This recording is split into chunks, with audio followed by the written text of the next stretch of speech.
1384ခုနှစ်ဩရလဇန်2ရက်2023ခုနှစ်ဇန်နဝါရီလ22ရက်တနင်္ဂနွေနေ့၌အွန်လိုင်းမှာဟောကြားအပ်သောဗုဒ္ဓဟောကြားကံ၄ပါးအကြောင်းတရားဒေသနာတော်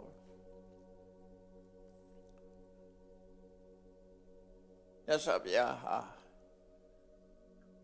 ကမ္မဝါဒီကရိယာဝါဒီဖယားမှန်သမျှကံတရားနဲ့ပတ်သက်ပြီးဟောပြောတယ်ကံတရားရှိတယ်လို့ဟောပြောတယ်ကံတရားဆိုတာပြုလုပ်လို့ဖြစ်တယ်ဆိုတာလေမြတ်စွာဘုရားဟောတယ်ကမ္မဝါဒီကရိယာဝါဒီကံအကြောင်းကိုဟောပြောလေးရှိတယ်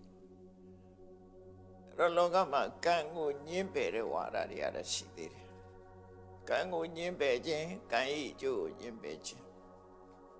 အကြောင်းမှန်သမျှကိုညှင်းပယ်ခြင်း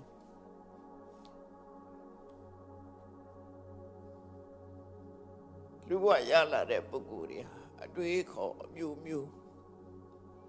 ဘာသာယူဝါဒမျိုးမျိုးရှုံချမှုအမျိုးမျိုးနဲ့ဘဝခရီးကိုဖြတ်သန်းနေကြတာဖြစ်တယ်ထူးဆန်းတဲ့အတွေးခေါ်တွေနဲ့မိမိတို့ယုံကြည်ရကိုပြုလုပ်လို့ရှိတာလူတွေရဲ့သဘာဝပဲဖြစ်တယ်ဘာသာတရားဆိုပြီးတော့လိုက်နာကျင့်သုံးမှုက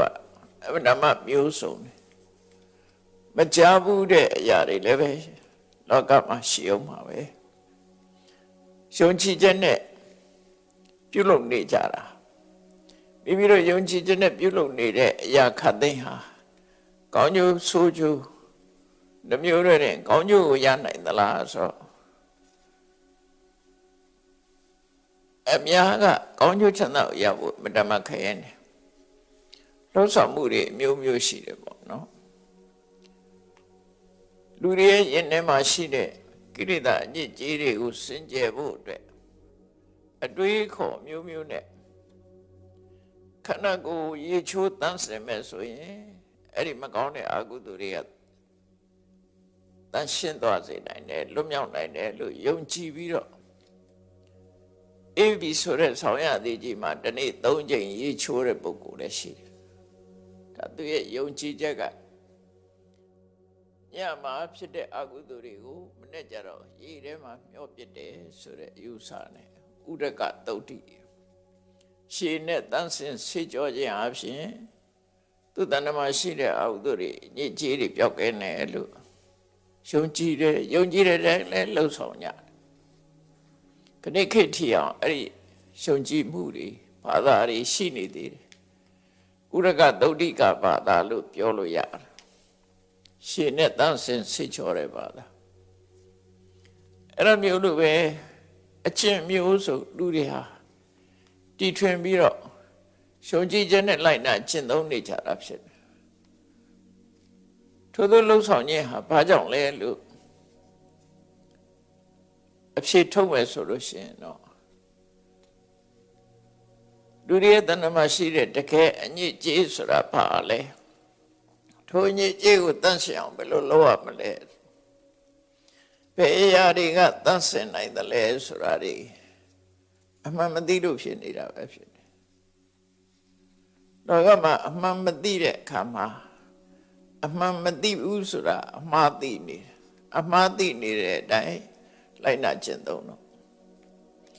ဘာသာတရားမျိုးစုံကိုယုံကြည်ရလိုက်နာပြီးတော့နေကြတယ်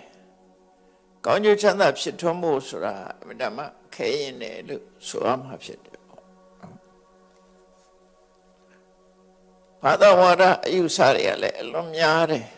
မြတ်စွာဘုရားလက်ထက်ကတည်းကကုသကံဆိုတာမရှိဘူးအကုသကံဆိုတာမရှိဘူးမရှိုံနဲ့မဟုတ်ဘူးကုသအကုသဆိုတာလုံးလို့ကိုမရဘူးမရှိလို့လုံးတယ်လို့ထင်မိမဲ့လို့လုံးလို့မရဘူးဆိုပြီးတော့ကံတရားကိုညှင်းပယ်တဲ့ဝါဒလည်းရှိခဲ့ဘူးအကြောင်းတရားမှန်သမျှကောင်းစားခြင်းအပြစ်ဖြစ်ခြင်းလူတယောက်ဟာကောင်းကျိုးဆိုးကျိုးရခြင်းမှာဘာအကြောင်းတရားမှမရှိဘူးသူဖြစ်ချင်လို့ဖြစ်တာလို့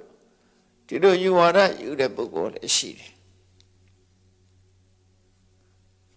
ဘယ်ရပဲဖြစ်ဖြစ်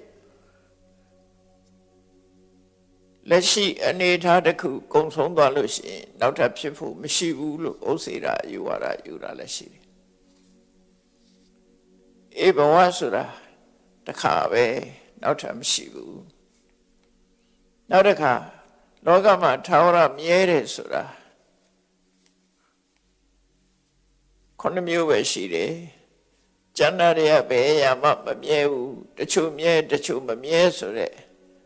ဧကိစ္စတတ္တဝါဒထာဝရနဲ့ထာဝရမဟုတ်တဲ့အရာလောကမှာထာဝရရှိတယ်ဆိုတာဘာလို့ပထဝီဒီပထဝီအာဘောတိဇောဝါယောဆိုတဲ့ဓာတ်ကြီးလေးပါဟာထာဝရရှိတယ်ဒုက္ခဒုက္ခဆိုတဲ့ချမ်းသာဆင်းရဲဆိုတာလေထာဝရရှိတယ်စီဝဆိုတဲ့အသက်ဟာလည်းထာဝရရှိတယ်အဲ့ဒီခုနှစ်ခုကလွှဲရင်ကျန်တာတွေကတစ်ခုမှထာဝရမဟုတ်ဘူးလို့ဒီလိုယူဆတဲ့ယူဝါဒလည်းရှိတယ်အဲ့တော့လောကမှာအယူဆတွေအမြဲတမ်းများတယ်ပေါ့အမြဲတမ်းများလို့မာရွေးနဲ့ချင်းစစ်တွေကိုကျင့်ပြီးဒုက္ခရောက်ကြဖះလောင်းသည်ပဲနဲ့ဘာသာယူဝါဒတွေနဲ့ပတ်သက်ပြီးတော့6နှစ်ပတ်လုံးလွဲမှားစွာလမ်းကြောင်းကိုလိုက်ခဲ့သေးတယ်6နှစ်တောင်ကြာအောင်ကျင့်ခဲ့တာဖြစ်တယ်အဲ့ဒါလွဲမှားပြီးတော့ကျင့်တဲ့အကျင့်ဒုက္ခရစရိယာလို့ခေါ်တယ်ခက်ခဲပင်မနဲ့အကျင့်ကိုကျင့်မှကိုလိုချင်တဲ့ပန်းနိုင်ကိုရောက်မယ်ဆိုတဲ့ရွှေကျင့်နဲ့ကျင့်သုံးခဲ့တာသို့တော့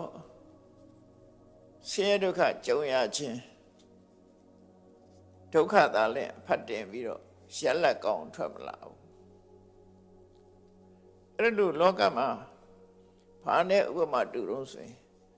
ကုန်းပေါ်မှာရွက်တိုက်နေတာနဲ့အလားတရတူတယ်သဲတွေကိုစုံနေထည့်ပြီးတော့စီထွက်အောင်ကြိတ်နေတာနဲ့တူတယ်ပေါ့အကျိုးရက်လက်တစ်ခုမှမရှိတဲ့ဆောင်ရွက်မှုမျိုးအဲ့မျိုးတွေဖြစ်သို့တော့အသိဉာဏ်မလုံလောက်တဲ့အတွက်ကြောင့်မှားရွံ့တဲ့အကျင့်ကိုအမှန်ထင်ပြီးတော့ကျင့်နေကြတာအဲ့ဒါနဲ့ပတ်သက်ပြီးတော့လူတွေလှုပ်ဆောင်နေတဲ့ကံတရားတွေမြတ်စွာဘုရားရှင်လည်းဟောကြားထားတယ်အဲ့ဒီတုတ်တန်လေးကိုဒီကနေ့နာယူမှတ်သားကြည့်အောင်လွယ်မှားစွာကျင့်နေတဲ့ပုဂ္ဂိုလ်2ယောက်ကိုဟောတဲ့ဘုရားဟောကြားကံ၄ပါး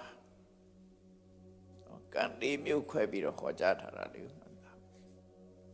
တုတ်နာမည်ကကုက္ကုရဝတ္တိကတုတ်လို့ခေါ်တယ်မဇ္ဈိမနိကေမှာပါတဲ့ကုက္ကုရဝတ္တိကကုက္ကုရဆိုခွေးဝတ္တဆိုတာသူ့ရဲ့အကျင့်သီလကိုလိုက်နာကျင့်သုံးခြင်းဝတ္တဆိုတာအဲ့ဒီဝတ္တခွေးရဲ့အကျင့်ကိုလိုက်နာတဲ့ပုဂ္ဂိုလ်ကုက္ကုရဝတ္တိကအဲ့တော့တိရစ္ဆာန်ကောင်ရဲ့အကျင့်ကိုတမိုးထားနေတဲ့သဘောဖြစ်တယ်ပေါ့နော်အဲ့ဒါနဲ့ပတ်သက်ပြီးတော့ပုဂ္ဂိုလ်2ဦးမြတ်စွာဘုရားကကောလိယတိုင်းဟလိဒ္ဓဝတ္တနဆိုတဲ့ဏိဂုံးရွာကြီးမှာသတင်းသုံးနေတယ်ကောလိယတိုင်းကဟလိဒ္ဓဝတ္တနဆိုတာ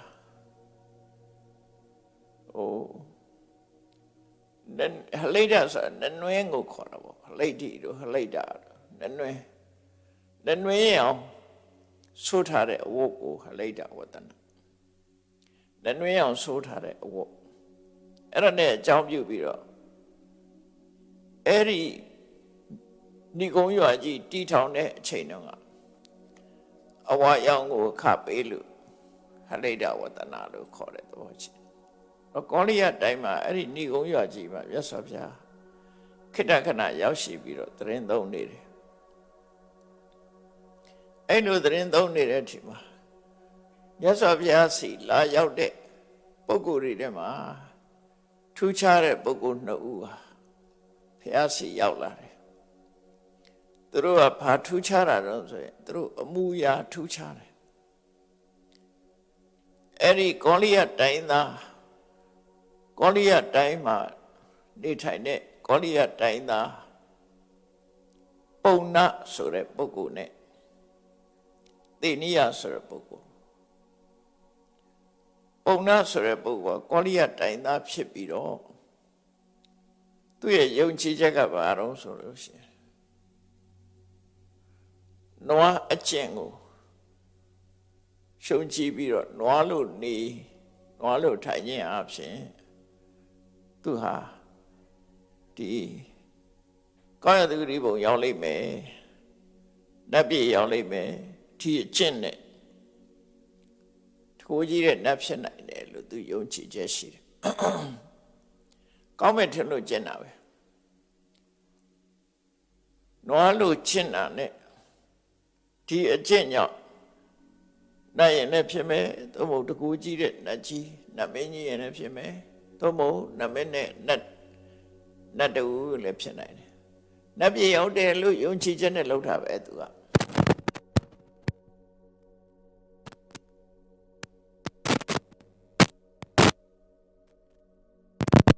ကြည်မှုကတော့တော်ထူးဆန်းတဲ့အကျင့်တစ်ခုပဲเนาะသူနဲ့မိတ်ဆွေတယောက်ကတော့အစေလကဘာသာဝင်အဝမို့တဲ့ခိုင်ပေါ့ဝလိစလက်နေတဲ့ခိုင်ဒီကနေ့ခေတ်မှာလည်းအဲ့ဒါတွေရှိတယ်နိကက်တယ်နော်အဝမို့တဲ့လူတွေရှိတယ်သူကအဲ့ဒီလိုပဲအဝမို့တဲ့ပုဂ္ဂိုလ်သူနာမည်ကတော့သေနိယလို့ခေါ်တယ်သူတို့ကမိတ်ဆွေနှစ်ဦးအကျင့်ကြတော့ဘာကျင့်တော့ဆိုရင်ခွေးအကျင့်ကိုစောင့်တည်ထားတာတသလုံးခွေးလို့နေမယ်ခွေးလို့စားမယ်ခွေးလို့သွားမယ်ခွေးလို့အိပ်မယ်ခွေးအမှုရာတွေအားလုံးကိုသူကလက်ခံကျင့်တော့တယ်သူရွေးချက်ကလည်းပဲခွေးလို့ကျင့်လို့ပြည့်ပြည့်စုံစုံကျင့်နိုင်လို့ရှိရင်တကိုးကြီးတဲ့နတ်ကြီးဖြစ်နိုင်တယ်လို့အဲ့လိုလွဲမှားစွာယုံကြည်မှုတွေနဲ့သူတို့ဟာကျင့်တာနှစ်ပေါင်းများစွာကျင့်လာတယ်မြတ်စွာဘုရားစီသူတို့တန်ငယ်ချင်းနှစ်ဦးဘုရားစီရောက်လာကြတယ်ရောက်လာတဲ့အခါမှာဒီနွားကျင့်တဲ့ပုံနာကမြတ်စွာဘုရားကိုတယုတ်တသိရှိခိုးပြီးတနေရာမှာထိုင်နေတယ်သူကတော့လူလိုနေတဲ့သဘောရှိတယ်အဲ့ဒီချိန်ဘုရားကိုရှိခိုးတယ်ရှိခိုးပြီးတော့တနေရာမှာထိုင်တယ်သို့တော့ဝလိစလက်နေတဲ့ခွေးလိုကျင့်တဲ့သေနိယကတော့သို့မြတ်စွာဘုရားစီရောက်လာတဲ့အခါမှာရှင်ကြီးကြီးမြတ်စွာဘုရားကိုနှုတ်ဆက်စကားပြောတယ်အဲ့ဒီချိန်ဒီမှတော့သူကခွေးလိုတော့မဟုတ်တော့ခွေးကစကားမှမပြောတတ်တာနော်အဲ့ဒီကျတော့ခွေးကျင့်ခဏထားပြီးတော့လူလိုနှုတ်ဆက်စကားပြောတယ်ပြောပြီးတဲ့အခါမှာစကားပြောပြီးတဲ့အခါမှာသူ့အမှုရာပြောင်းသွားတယ်လူလိုမနေတော့ဘူးဘုရားရှိခိုးခွေးလိုဝတ်နော်ခွေးပုံစံခွေးအမှုရမျိုးနဲ့ရသော်ဘုရားရှိခိုးဒီလေးဘက်သွင်းပြီးတော့ဘုရားရှိခိုးဝတ်နေခွေးဝတ်တယ်လို့ဝတ်နေအဲ့ဒီမှာ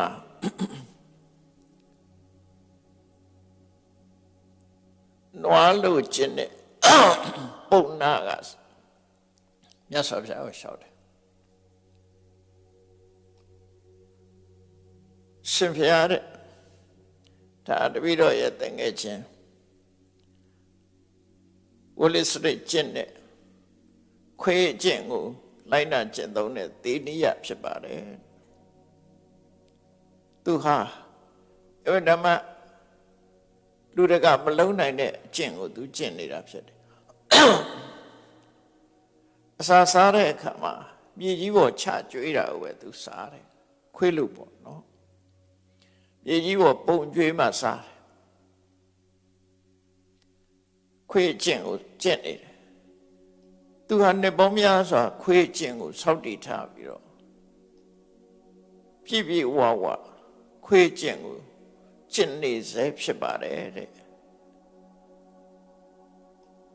သူ့ရဲ့နောက်ဘဝမျှော်လင့်ချက်ကဘာများဖြစ်နိုင်မလဲခွေးကျင့်ကိုတော့သူကယုံကြည်ချက်နဲ့အပြည့်အဝကျင့်နေသူဖြစ်တယ်နောက်ဘဝမှာသူဘာဖြစ်လာနိုင်တယ်လဲ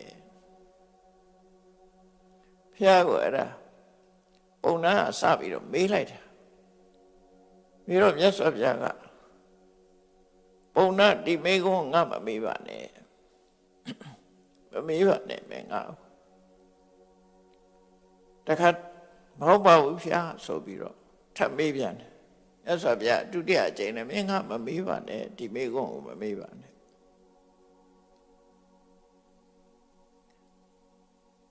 တတိယအကြိမ်တခါထပ်ပြီးတော့လျှောက်ပြန်တယ်အဲ့ဒီအချိန်မှာလဲသူကထပ်မေးပြန်တယ်သုံးချိန်တိုင်တိုင်ဘုရားကမမေးပါနဲ့ဆိုတာထပ်မေးတော့မြတ်စွာဘုရားပါပြောတော့အေးပုံနာငါကဒီမေကုန်းမမေးပါနဲ့လို့မင်းပြောရတဲ့နဲ့မင်းကမရမကငါ့ကိုမေးတယ်အဲ့လိုဆိုရင်တော့ငါဖြေရတာပေါ့ကွာမင်းမေးတော့လည်းငါဖြေလဲရတာပေါ့လောကမှာတဲ့ကုက္ကုရဝတ္တဆိုရယ်ခွေးကျင်ကိုအပြည့်အဝစင်စမပြတ်ကျင့်သုံးမယ်ခွေးရဲ့အမှုအရာတွေကိုလိုက်နာကျင့်သုံးမယ်ခွေးစိတ်မွေးမယ်ခွေးလှုပ်တာမျိုးမှန်သမျှအကုန်လှုပ်တယ်ဆိုရင်နော်အဲ့ဒီကုက္ကုတဝတ္တိပတ္တဆိုရယ်ခွေးကျင့်တဲ့ပုဂ္ဂိုလ်ပြည့်ပြည့်စုံစုံသူအကယ်၍ကျင့်သွားလို့ရှိရင်တော့သေတဲ့အခါမှာခွေးဖြစ်မှာပဲသေရင်တော့ခွေးဖြစ်ဖို့ပဲရှိတယ်ခွေးပဲဖြစ်မယ်အကယ်၍သူစိတ်ထဲမှာခွေးလူကျင့်တာဟာနောက်ဘဝမှာတကိုးကြီးတဲ့နတ်မင်းတော်၎င်းနတ်သားတူတော်၎င်း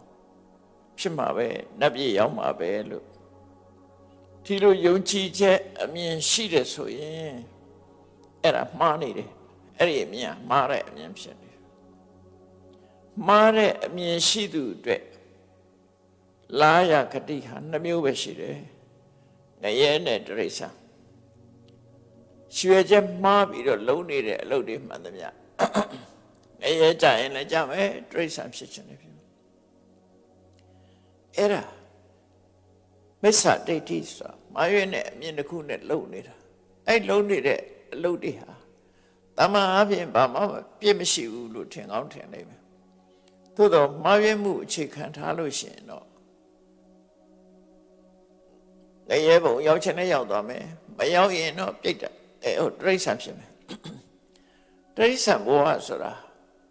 အညမညခါရိကဒုဗ္ဗလခါရိကအချင်းချင်းပြန်လန်းစားနေတဲ့ဘဝဆိုအဲ့ဒါမှ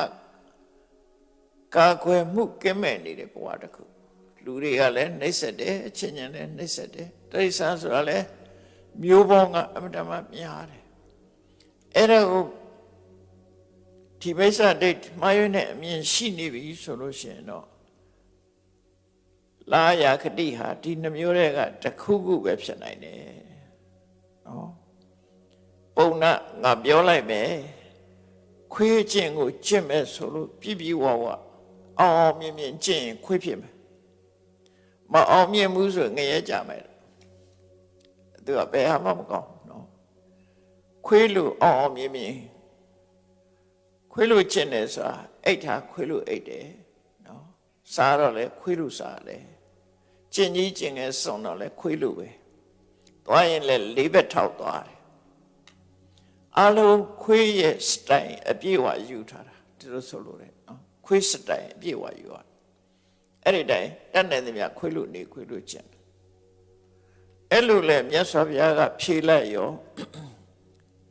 မေးတဲ့သူကနွားလို့ကျင့်တဲ့သူကမေးတာ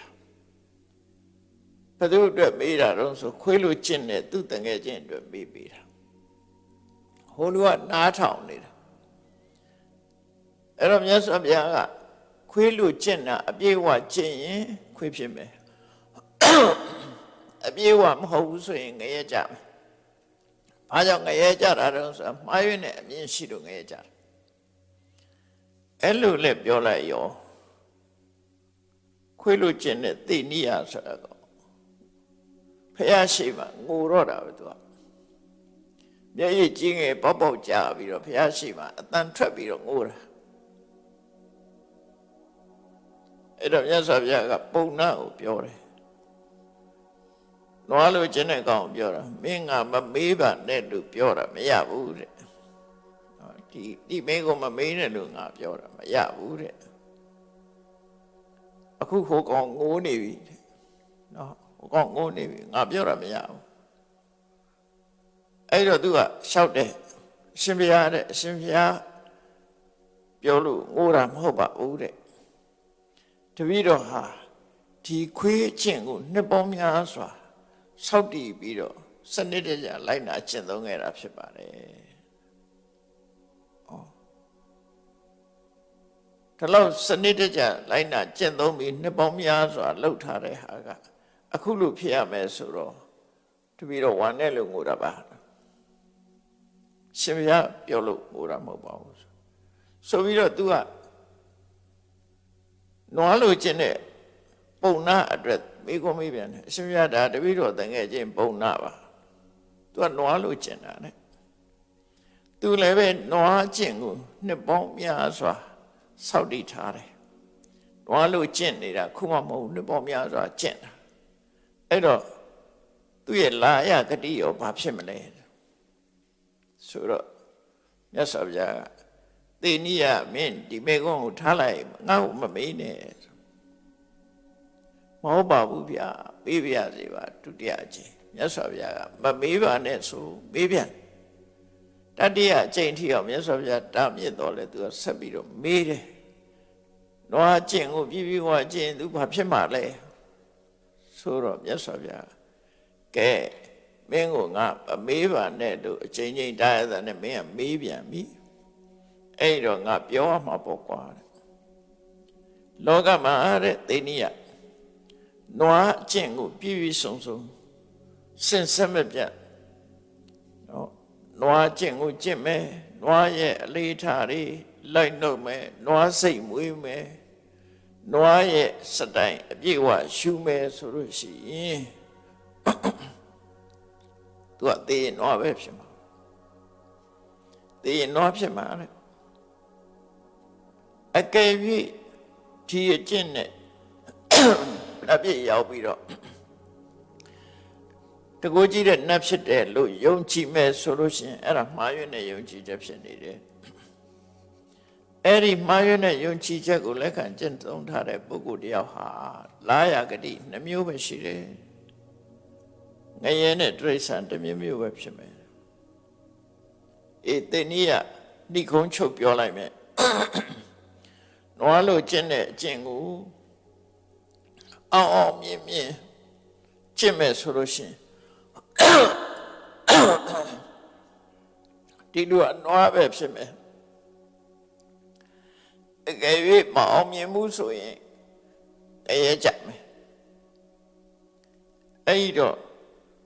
ပုံနာဆိုတဲ့နွားလိုကျင့်တဲ့အကောင်ကလည်းငိုပြန်ရောနော်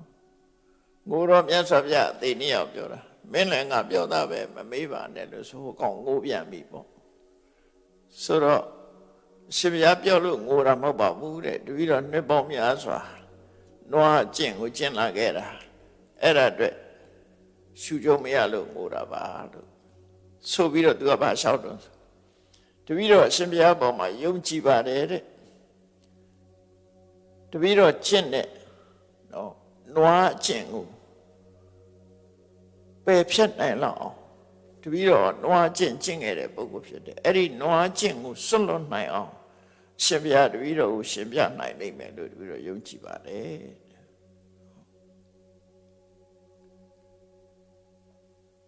တပည့်တော်ရဲ့တန်ငယ်ချင်းသေနိယဆိုတဲ့ပုဂ္ဂိုလ်လဲ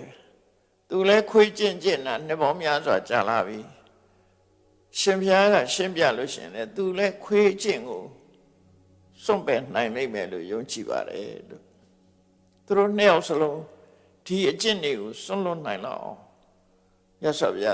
ကိုယုံကြည်ပါတယ်တရားဟောပေးပါသူတို့မှားယွင်းကြောင်းကိုသိအောင်တရားဟောပေးပါဆိုရသော်ဗျာအဲ့ဒီပါ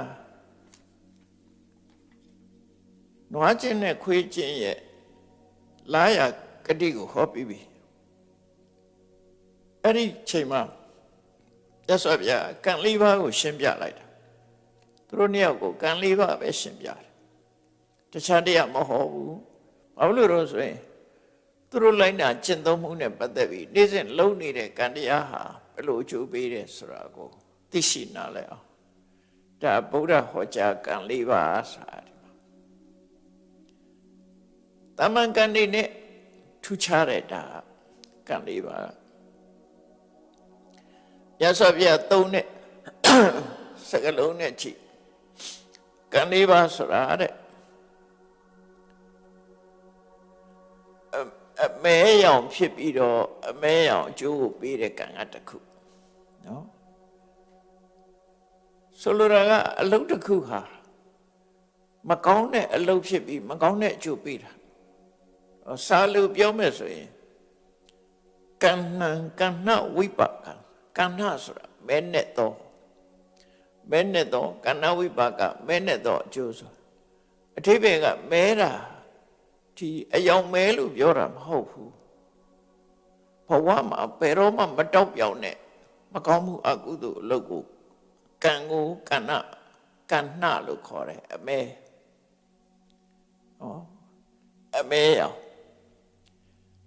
အမဲရောင်အကျိုးပေးတော့လည်းမကောင်းတဲ့ဆင်းရဲတဲ့အကျိုးပေးတာကိုကံဏဝိပါက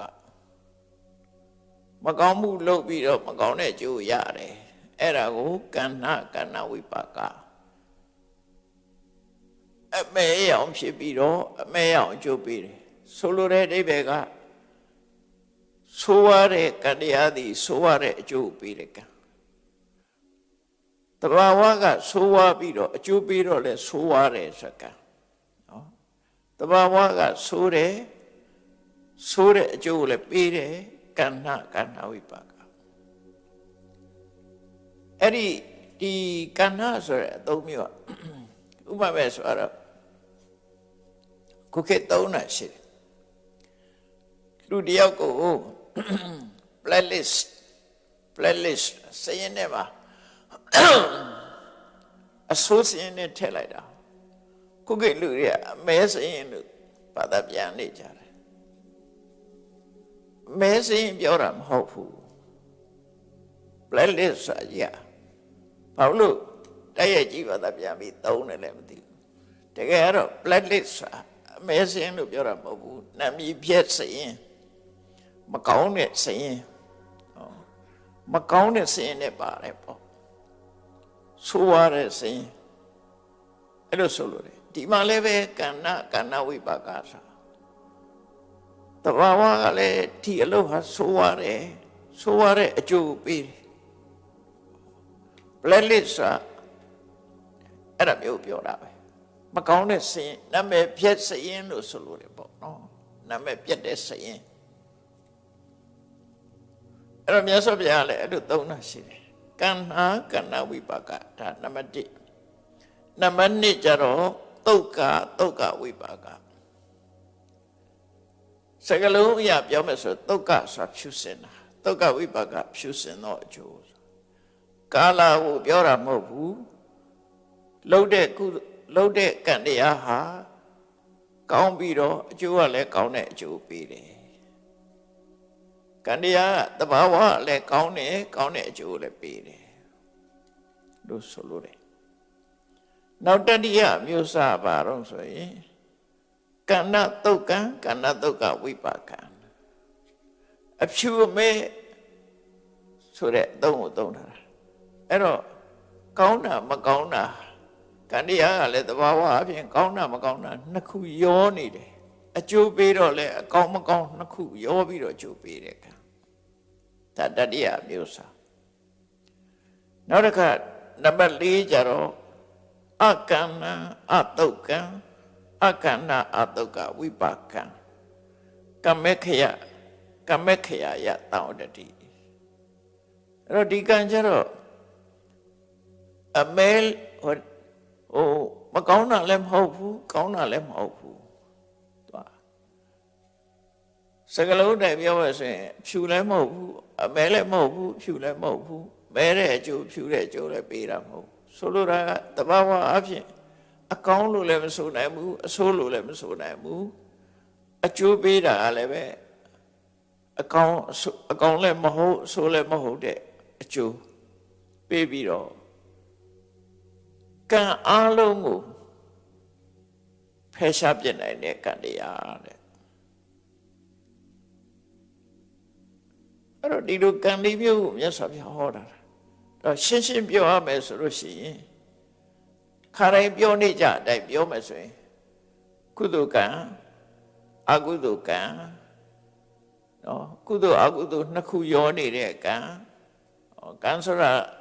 စေရနာပေါ့ကုသိုလ်စေရနာဖြစ်တဲ့အကုသိုလ်စေရနာဖြစ်တော့မဟုတ်လုံးရက်ဒီနေရာမှာတော့စေရနာကိုဆိုလို့တယ်နော်ကုသိုလ်စေရနာကုသိုလ်စေရနာသည်အကုသိုလ်စေရနာသည်ဆိုကြိုးပေးတယ်အဲ့ဒါကိုကဏ္ဍကဏ္ဍဝိပါကကုသိုလ်စေရနာသည်ကောင်းကျိုးပေးတယ်ဒုက္ခဝိပါကကုသိုလ်လုံးလိုက်အကုသိုလ်လုံးလိုက်ဆိုရင်ဒီနှစ်ခုရောနေလို့ရှင်ကုသိုလ်နဲ့အကုသိုလ်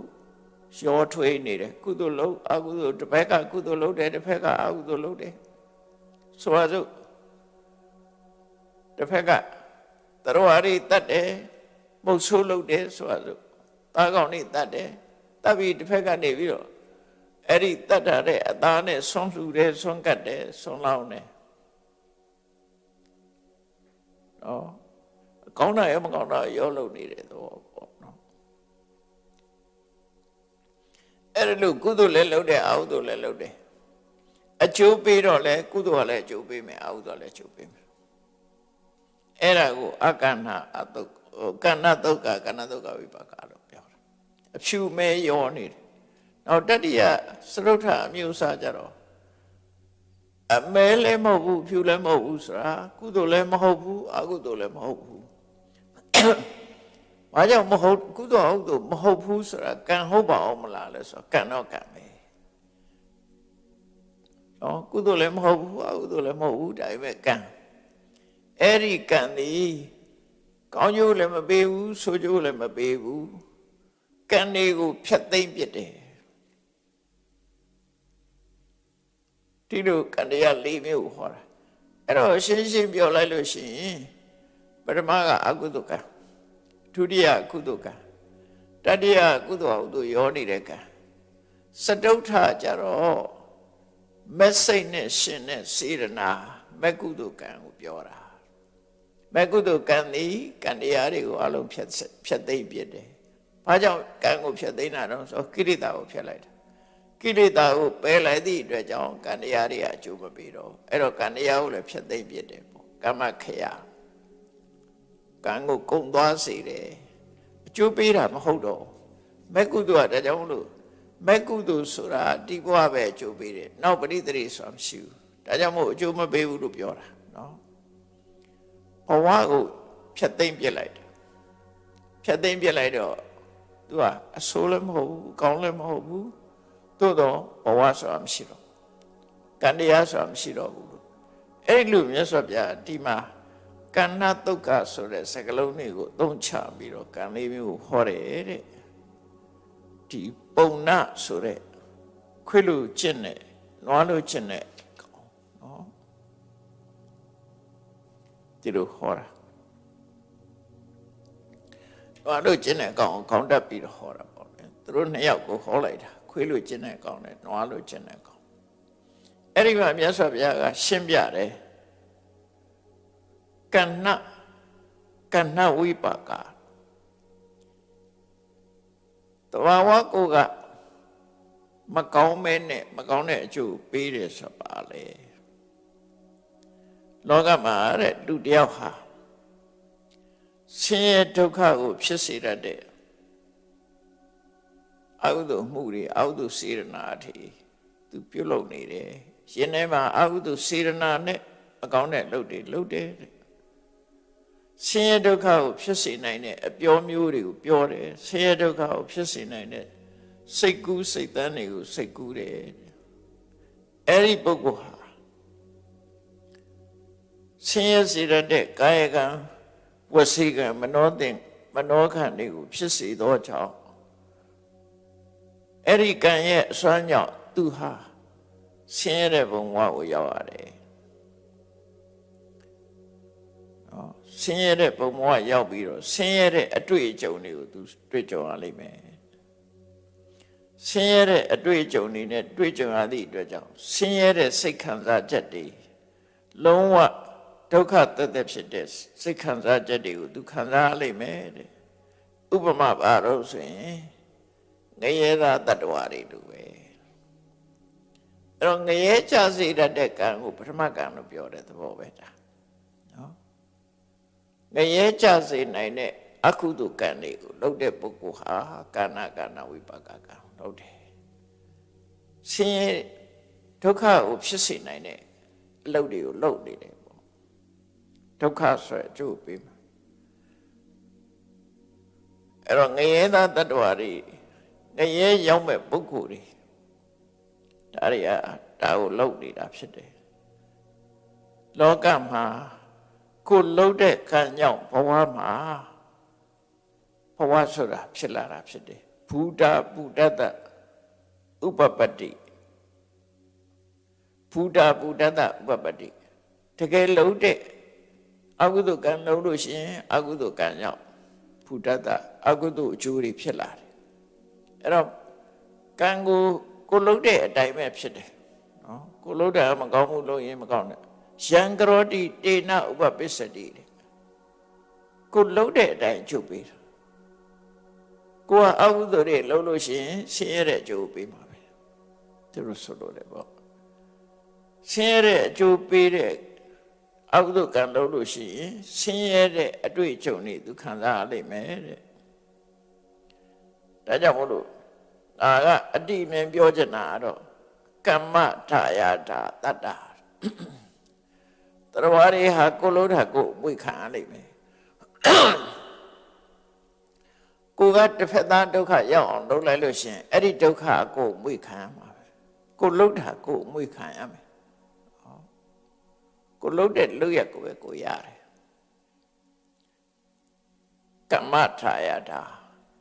ကောင်းတာလုပ်ရင်ကောင်းတဲ့အမွေဆိုးတာလုပ်ရင်ဆိုးတဲ့အမွေဒါမှမဟုတ်တရားဆိုတာကမ္မထာယတာကံရဲ့အမွေကိုခံယူကြရတာဖြစ်တယ်အယုဆိုးကြည်တဏလဲကံရဲ့အမွေခံတာချောမောလှပတာလဲကံရဲ့အမွေခံတာချမ်းသာကြွယ်ဝတာလဲကံရဲ့အမွေပဲဆင်းရဲမွဲတေတာလဲကံရဲ့ပညာနဲတာလဲကံရဲ့အမွေပဲပညာထက်မြက်တာလဲကံရဲ့အသက်တူတာလဲကံရဲ့အမွေပဲအသက်ရှည်တာလဲကံရဲ့အမွေပဲကိုလှုပ်တာကိုရတယ်လို့ပြောတာဒါဗုဒ္ဓရဲ့ကမ္မဝါဒကိုလှုပ်တာကိုရတယ်ဒါပထမကံကိုရှင်းပြဒုတိယကံကြတော့ဆန့်ကျင်မဲ့ပဲသုက္ကဝိပါကအဖြူရောင်အကျိုးဆိုတာတဘာဝအဖြစ်ကောင်းပြီးတော့ကောင်းကျိုးချမ်းသာကိုပေးတဲ့ကံမျိုးလောကမှာကာယကံဝစီကံမနောကံကိုလို့သမျှကံတရားတွေဟာဒုက္ခဖြစ်စေတတ်တဲ့ကံမျိုးမဟုတ်ပဲနဲ့ကောင်းကျိုးချမ်းသာကိုရစေနိုင်တဲ့ကာယကံဝစီကံမနောကံတွေကိုစိတ်ဆော်ပြီးတော့ပြုလုပ်တယ်တဲ့အဲ့ဒီလိုစိတ်ဆော်ပြုလုပ်သည့်အတွက်ကြောင့်ချမ်းသာဒုက္ခရှိတဲ့ဘုံမျိုးကိုသူဖြစ်ရတယ်အဲ့ဒီပုဂ္ဂိုလ်ဟာအဲ့ဒီအကျိုးပေးပြီဆိုရင်ချမ်းသာဒုက္ခရှိတဲ့ဘုံဥပမာမဲတဲ့နော်လုံးဝချမ်းသာတဲ့ဘုံမောဆိုတာသူပကိဏပြမဘုံလို့ပဲသူပကိဏပြမဘုံဆိုတာအမတမချောပေါ်လှပပြီးအယောင်ဝါရီတောက်ပနေတဲ့ပြမဘုံအဲ့ဒီလိုဆိုလိုတာကဒါသူပကိဏဘုံဆိုတော့သမထကျင့်စဉ်ကျင့်ပြီးတော့ဆံရအောင်အားထုတ်တယ်ဒုတိယဆံတတိယဆံအဲ့ဒီအားထုတ်တဲ့ဆံကုသိုလ်တွေကိုရည်ညွှန်းပြီးတော့မြတ်စွာဘုရားပြောတာ အဲ့ဒါကြတော့ကုသိုလ်တက်တက်ပဲအကုသိုလ်မပါဘူးတဲ့အဲ့တော့အဲ့ဒီဘုံဘဝမှာသူ့ရဲ့အတွေ့အကြုံတွေကကောင်းတာတွေကြီးပဲတွေ့ကြုံမယ်နော်သူ့လောက်တာဘုဒ္ဓဘုဒ္ဓတ္တဥပပတ္တိကိုလို့တဲ့ကံကြောင့်ကိုလို့တဲ့စစ်မှန်တဲ့အကျိုးတရားရတယ်ယံကရောတိတေနဥပပစ္စတိကိုလို့တာကြောင့်ကိုရတာကိုဖြစ်တာပဲတဲ့ဒါကြောင့်မို့ကမ္မထာရတတ္တာကောင်းမွေဆိုးမွေဒီနေရာမှာကောင်းမွေတွေကိုသူခံရမယ်လို့မြတ်စွာဘုရားရှင်းပြတယ်နောက်တတိယမျိုးစားနဲ့ပတ်သက်ပြီးတော့လောကအချို့ပုဂ္ဂိုလ်တွေဟာကုသိုလ်လုံးလိုက်အကုသိုလ်လုံးလိုက်ကာယကံမြောက်ကုသိုလ်တွေလည်းလုပ်တယ်အကုသိုလ်လည်းလုပ်တယ်ရောထွေးပြီးတော့စကားပြောရင်လည်းကောင်းတဲ့စကားပြောလိုက်မကောင်းတဲ့စကားပြောလိုက်စိတ်ထဲကစိတ်ကူးရင်လည်းပဲမကောင်းတဲ့စိတ်ကူးတွေစိတ်ကူးလိုက်ကောင်းတဲ့စိတ်ကူးတွေဆိုတယ်ကောင်းတာမကောင်းတာနှစ်ခုရောထွေးပြီးတော့လုံနေတဲ့ပုဂ္ဂိုလ်တရားတဲ့အဲ့ဒီလိုလုံနေရင်အဲ့ဒီပုဂ္ဂိုလ်ဒီဒုက္ခဒုက္ခရောထွေးနေတဲ့လောကမှာဖြစ်ပါလိမ့်မယ်ဖြစ်ရမယ်အဲ့ကျရင်ဒုက္ခဒုက္ခအတွေ့အကြုံနှမျိုးစလုံးတွေ့ကြုံလိမ့်မယ်ဒုက္ခနဲ့လည်းတွေ့မယ်ဒုက္ခနဲ့လည်းတွေ့မယ်ဒုက္ခဒုက္ခနဲ့တွေ့ရင်စိတ်ခံစားချက်တွေကလည်းဒုက္ခဆိုတာဖြစ်မယ်ဒုက္ခဆိုတာလည်းတွေ့ကြုံဝေါကိဏဒုက္ခဒုက္ခချမ်းသာဆင်းရဲရောထွေးနေတာအဲ့ဒီပုဂ္ဂိုလ်မျိုးဖြစ်တယ်ဥပမာဘသူတွေနဲ့တူတော့ဆိုလူသားတွေလူပြေကလူတွေဟာချမ်းသာကြီးမရနိုင်ဘူးနော်ဒုက္ခတလဲဒုက္ခတလဲကိုလုခဲ့တဲ့ကံကချမ်းသာဒုက္ခနဲ့ဆင်းရဲဒုက္ခရောထွေးနေတာဒါကြောင့်လူဘဝရောက်လာရင်နေကောင်းတဲ့အခါရှိတယ်နေမကောင်းတဲ့အခါရှိတယ်ဒုက္ခရောက်တဲ့အခါရှိတယ်ပျော်ရွှင်ရတဲ့အခါရှိတယ်အဲ့လိုချမ်းသာဆင်းရဲအမျိုးစုံကြုံတွေ့နေရတယ်လူဘဝမှာမြတ်စွာဘုရားတော့မလွတ်ဘူးလူဘဝမှာအေးစစ်စစ်မရှိဘူးနော်မကောင်းတာနဲ့လည်းတွေ့တာပဲကောင်းတာနဲ့လည်းတွေ့တာမျိုးစုံတွေ့တယ်ရှမ်းသူနဲ့လည်းတွေ့တယ်မိတ်ဆွေနဲ့လည်းတွေ့တယ်ပြောစရာကောင်းတဲ့အခါရှိသလိုစိတ်ညစ်စရာကောင်းတဲ့အခါလည်းရှိအဲ့ဒါပါတော့ကိုလှုပ်ခဲ့တာကိုကကောင်းတာရောမကောင်းတာရောထွေးပြီးတော့လှုပ်ခဲ့တာတဲ့ပြီးတော့တချို့နတ်တွေ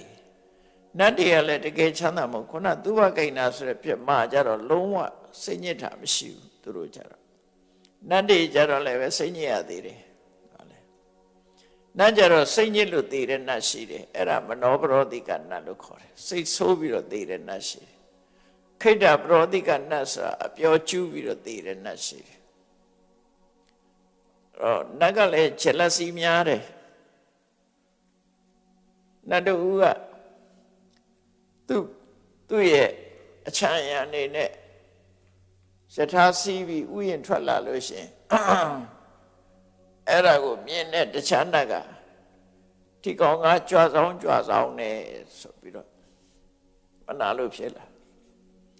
မနာလို့ဖြစ်တာအဲ့ဒီရှေ့သွားတဲ့နတ်ကိုနောက်ကလိုက်တဲ့နတ်ကမနာလို့ဖြစ်တော့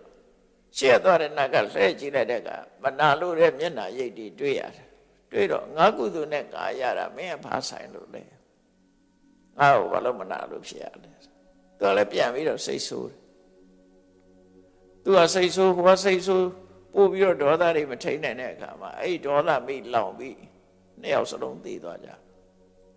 အဲ့ဒါမနောပရောတိကနတ်လို့ခေါ်တယ်စိတ်ဆိုးရနဲ့သေတယ်နတ်ကလူတွေအဲ့လိုသေလို့ရှိရင်တယောက်မှတောင်ရှိမှာမဟုတ်ဘူးနော်စိတ်ဆိုးရနဲ့သေတယ်သူကဘာလို့သေတော့ဆိုတော့သူတို့ရဲ့ခန္ဓာကိုယ်ကအပတမနုညံ့တယ်ဒေါသမိလောင်လိုက်ရင်ဘာနဲ့တူတော့ဆိုရင်မှုတ်ကလေးမိလောင်လိုက်တယ်လို့ဖျောင်းလေးလို့ပြောတာမိပူလိုက်တာနဲ့အေးပြောသွားတာဒီအပူကိုမခံနိုင်ဘူးဒေါသမိပူလူတွေကတော့ပူလူတွေလည်းပူတာပဲလေလူတွေကြတော့လေသေတယ်လူတော့ရှိမှာပေါ့ဟာတက်ဖြစ်ပြီးတော့သေတယ်လူတော့ရှိတာသိပြင်းထန်လာလို့ရှိရင်လူတွေကြည့်ပါလားဒေါသမီးကလောင်းလာလို့ရှိရင်မျက်နှာကြီးကိုရဲလာ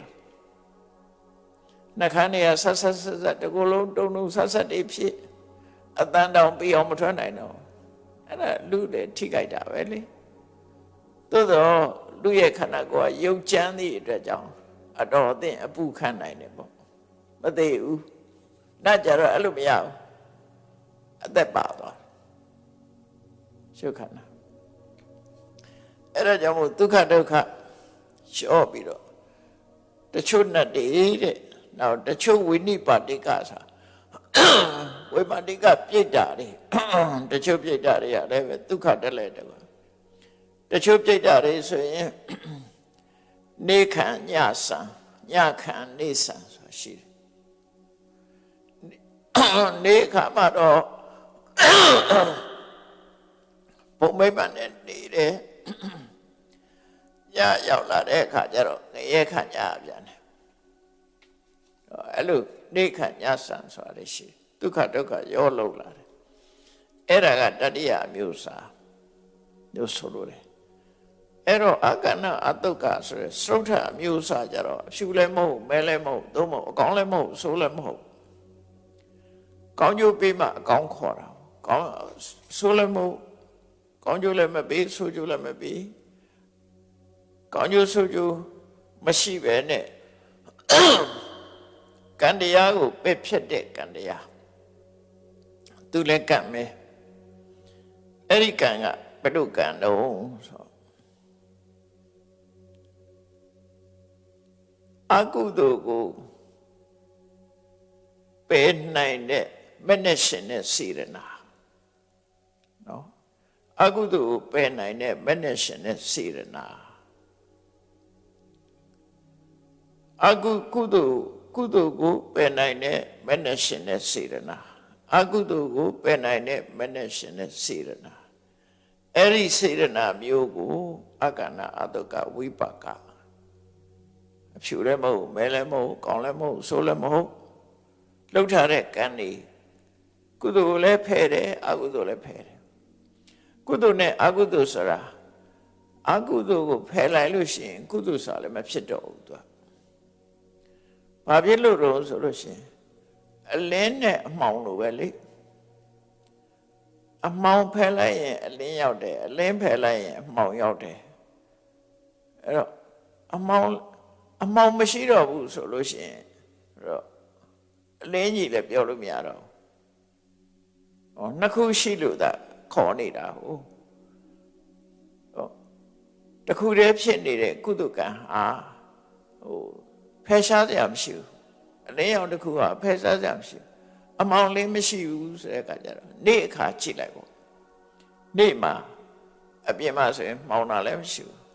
အလင်းလို့လည်းပြောလို့မရတော့ညကြတော့မဟုတ်ဘူးမိငိမ့်သွားရင်မှောင်တယ်နော်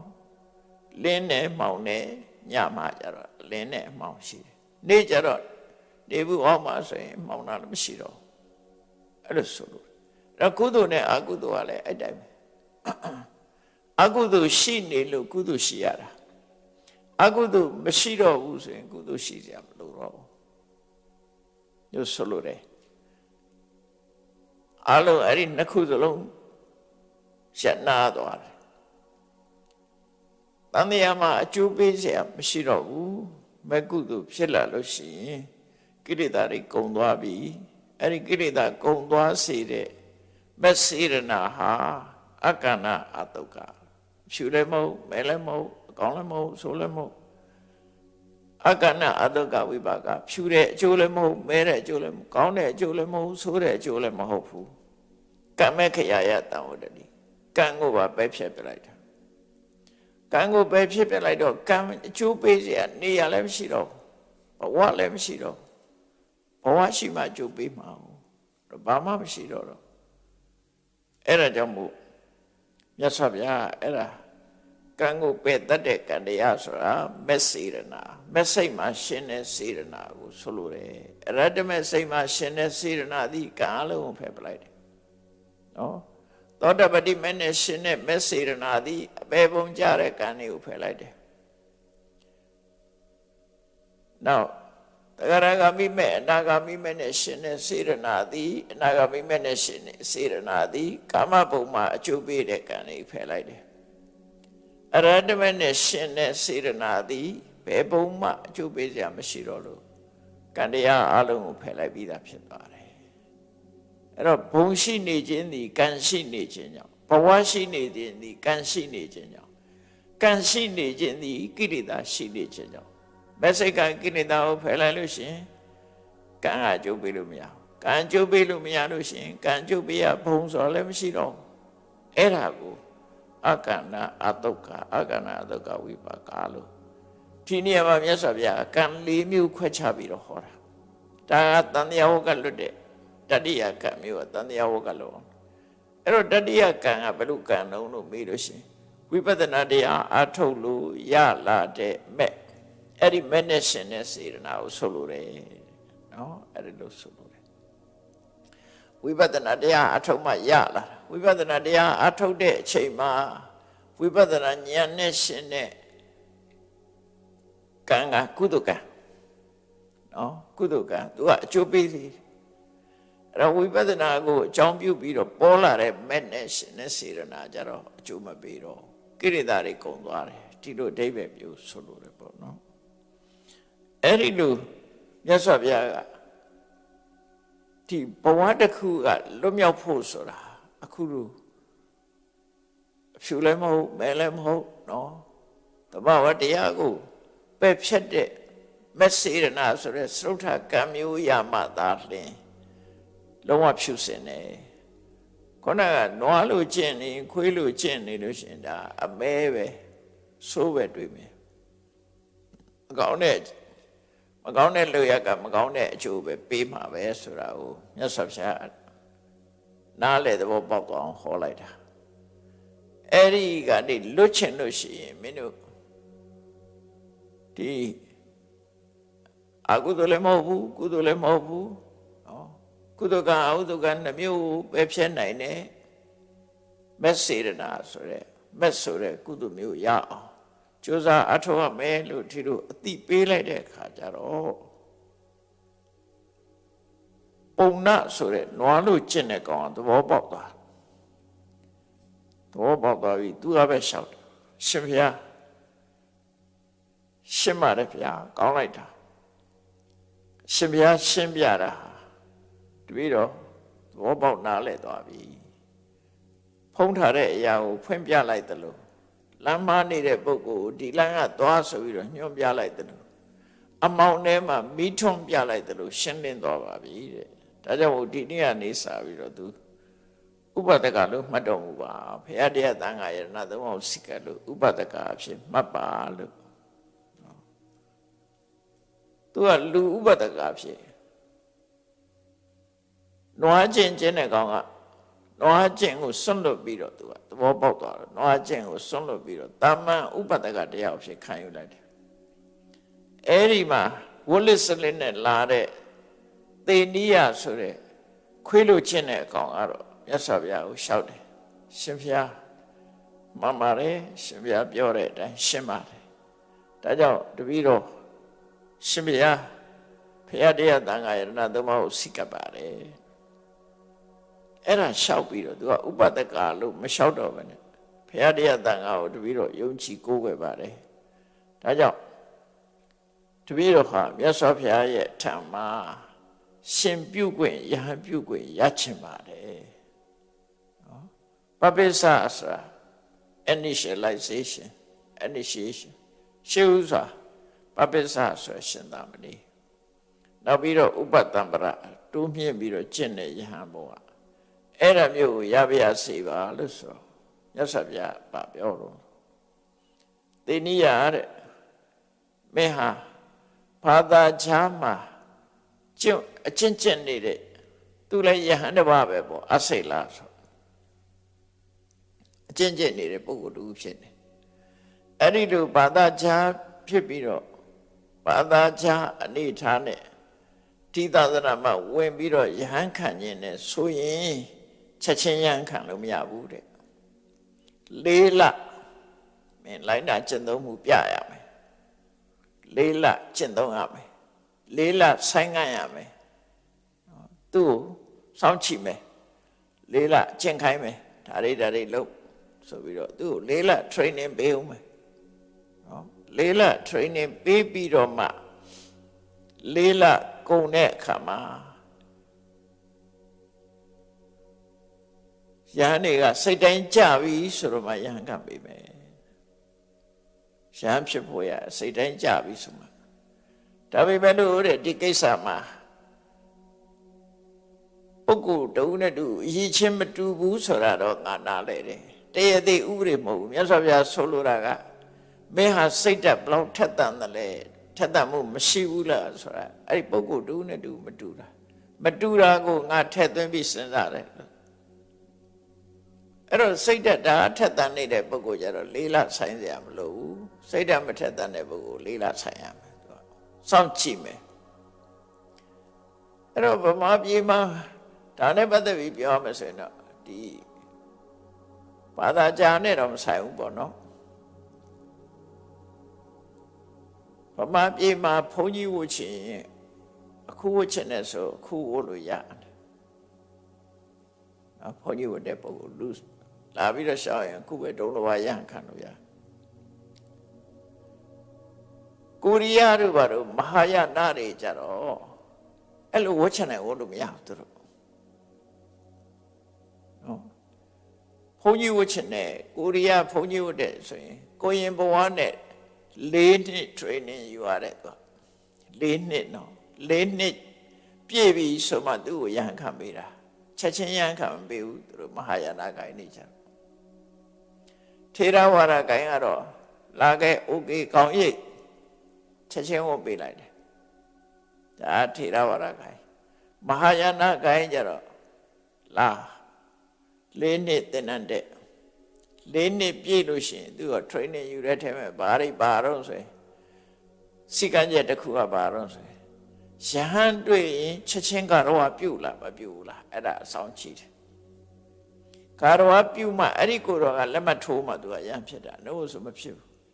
ယဟန်တစ်ပါးလာနေတယ်လာနေတာကတော့မပြုတ်ပဲနဲ့ထိုင်ရမထပဲနဲ့နေတယ်ဆိုရင်သူ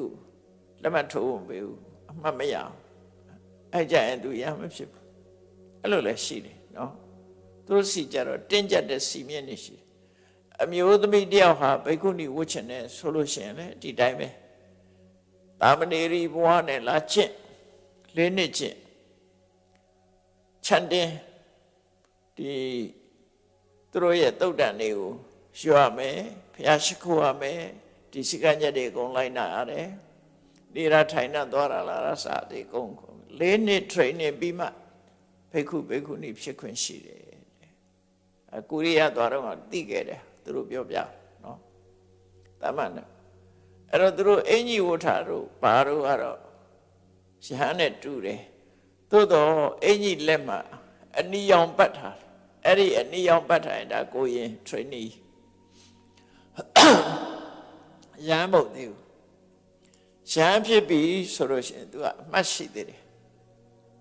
သူတို့မှာ ordination ရှိတယ်ကိုရင်ဘဝမှာဆိုလို့ရှိရင်အခုခေတ်တော့ဖျားမိပူဇော်နဲ့အမွှေးတိုင်နဲ့လောက်တာဖျားမိပူဇော်တဲ့အမွှေးတိုင်နဲ့မိထွန်းထားတဲ့အမွှေးတိုင်နဲ့ခေါင်းကိုအဲ့ဒါထိုးလိုက်တဲ့အခါကျတော့ share ဆိုပြီးတော့အဲ့နာလေးအနေရုပ်ကလေးဖြစ်သွားမိဘူးနဲ့ကတ်လိုက်တယ်အဲ့ဒါတပေါက်ကိုရင်ဝင်းရင်တပေါက်ရဟန်းဖြစ်လို့ရှိရင်တစ်ခါတပေါက်နောက်တစ်ခါဘောဓိတတ္တ ordination ဆိုဘုရားလောင်းဖြစ်တစ်ခါခံယူတာကြတော့တပေါက်3ပေါက်ရှိတယ်သူတို့ကောင်းပါနှစ်ဖူးထက်နာနော်မိဘူးနဲ့ထိုးခံဟိုရှေးတုန်းကတော့ကြက်ပြားဝိုင်းကြီးနဲ့ကတ်တာဆိုအနေရွကြီး3ခုရှိတယ်မိုးကုတ်မှာတခါငယ်တော့တွေ့ဦးတယ်တရုတ်ဘုန်းကြီးတပါးခူထဲမှာနေတာတကောင်းလုံးကြက်ပြားဝိုင်းနေဘာလို့လို့ဆိုရင်ဒါဝါရရင်တခါကတ်တာလေခေါင်းတောင်ရိတ်လို့ခက်သွားအမရွတ်တည်နဲ့ပြည့်အဲ့တကယ်မြင်ခဲ့ဘူးလားအဲ့ဒါနော်အခုကတော့ဒီကိုရီးယားဘိက္ခုနီတွေတို့မဟာယာနဘိက္ခုနီတွေတရုတ်ပြည်လာတာတို့ဗီယက်နမ်တို့ကလာတာတို့ကြတော့အဲ့ဒီခုနအမွှေးတိုင်လေးနဲ့တင်ကောင်းထိုးတာအဲ့ခသေးသေးလေးပဲဒါပေမဲ့ကြည့်လိုက်မြင်ရတယ်3ပေါက်အဲ့ဒါဆိုရင်တော့ဘိက္ခုနီဘဝပြည့်စုံအဲ့တော့အမျိုးမျိုးပဲယုံကြည်ချက်တွေကအဲ့တော့သူ့ကိုမြတ်စွာဘုရားက စိတ်အားထက်သန်တာကိုချိပြီးတော့သူ့ကိုချက်ချင်းခွင့်ပေးလိုက်တယ်ယဟန်ဖြစ်ခွင့်ချက်ချင်းပေးလိုက်တယ်မြတ်စွာဘုရားသူကယဟန်ဖြစ်သွားတယ်အစိလသေနိယကချက်ချင်းယဟန်ဖြစ်သွားပြီးတော့သူဟာမြတ်စွာဘုရားစီကကမ္မထံသင်ယူပြီးတော့တပါးတဲ့စိတ်ညစ်ရတော့မမေ့မလျော့ချိုးချိုးဆားဆားနဲ့နိဗ္ဗာန်ကိုဥတည်ပြီးတော့ကမ္မထံကိုချိုးချိုးဆားဆားအားထုတ်လိုက်တာသိမကြခင်ယဟနာဖြစ်သွားပါတယ်တဲ့ဒါသေနိယကတော့ယဟနာဖြစ်သွားတယ်ပုံနာကတော့ယဟနာမဖြစ်ဘူးလူဥပဒကအနေနဲ့ဘုရားကိုယ်ဝယ်တဲ့ပုဂ္ဂိုလ်အနေနဲ့ပဲဖြစ်တယ်ဒါကကုက္ကုဒဝတိကသုတ်တံမှာလာတဲ့တရားစကားတွေပဲဖြစ်တယ်အဲ့တော့ဒီသုတ်တံမှာလွဲမှားတဲ့အကျင့်ဒီအကျင့်တွေကိုကိုယ်ယုံကြည်ခြင်းနဲ့ကိုယ်လုံးနေကြတာအဓိကကတော့မြတ်စွာဘုရားဟောတယ်လို့ပဲကိုယ်လုံးတဲ့အလုပ်ဒီနော်ဒုက္ခကိုဖြစ်စေတတ်တဲ့အလုပ်ဒုက္ခကိုဖြစ်စေတတ်တဲ့အလုပ်ဒုက္ခနှမျိုးလုံးရောထွေးနေတဲ့အလုပ်ဒုက္ခလည်းမဖြစ်ဒုက္ခလည်းမဖြစ်တန်တရားဝကလွတ်စေတတ်တဲ့အလုပ်လို့အဲ့ဒီကံတရား၄မျိုးကိုပိုင်ခြားသိပြီးတော့ထို့တွေဟာဘယ်အလုပ်မျိုးကိုတန်တရားကဝကလွတ်ပဲဆိုရင်ဘယ်အစဉ်မျိုးဘယ်ကမျိုးလုပ်ရမယ်ဆိုတာကိုယ်စီသိရှိနားလည်ပြီးတော့လိုက်နာကျင့်သုံးနိုင်ကြပါစေကုန်သတည်း